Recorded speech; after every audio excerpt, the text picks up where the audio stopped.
OK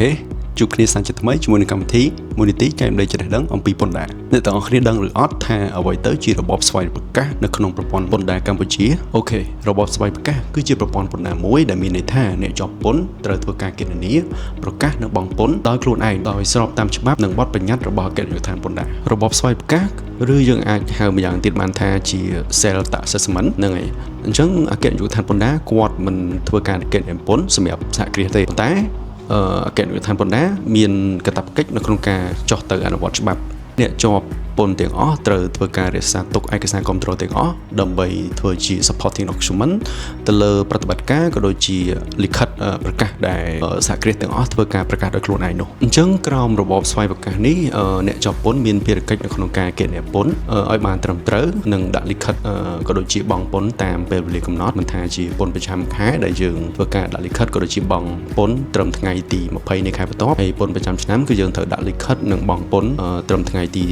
31ខែមីនានៃឆ្នាំបន្ទាប់ដូចគ្នាម្យ៉ាងវិញទៀតសម្រាប់ឯកសារគាំទ្រគឺយើងត្រូវរក្សាឯកសារមិនថាវិក័យប័ត្រទិញលក់កុងត្រាហើយនិងឯកសារផ្សេងៗទៀតដែលទាក់ទងតាមច្បាប់សារពើពន្ធក្នុងរបបស្វ័យប្រកាសនេះគណៈរដ្ឋាភិបាលពន្ធដារទី1គឺគាត់មានតួនាទីនៅក្នុងការត្រួតពិនិត្យទៅលើលិខិតប្រកាសដែល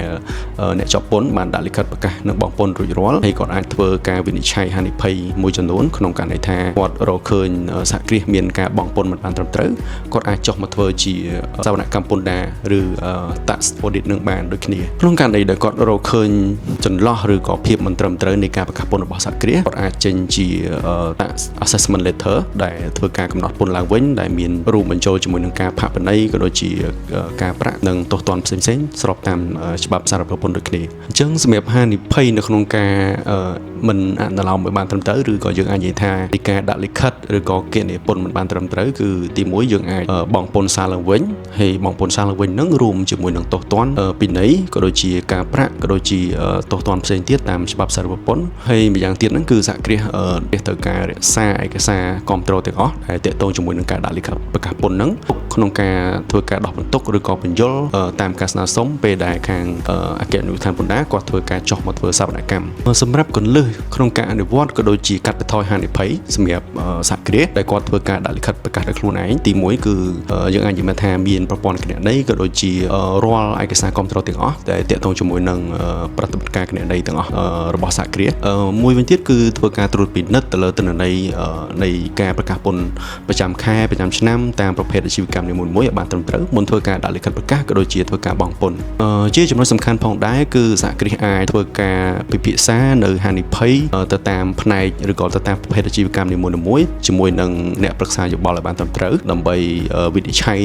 ទៅលើហានិភ័យដែលខ្លួនគិតថាសហគ្រាសនឹងប្រឈម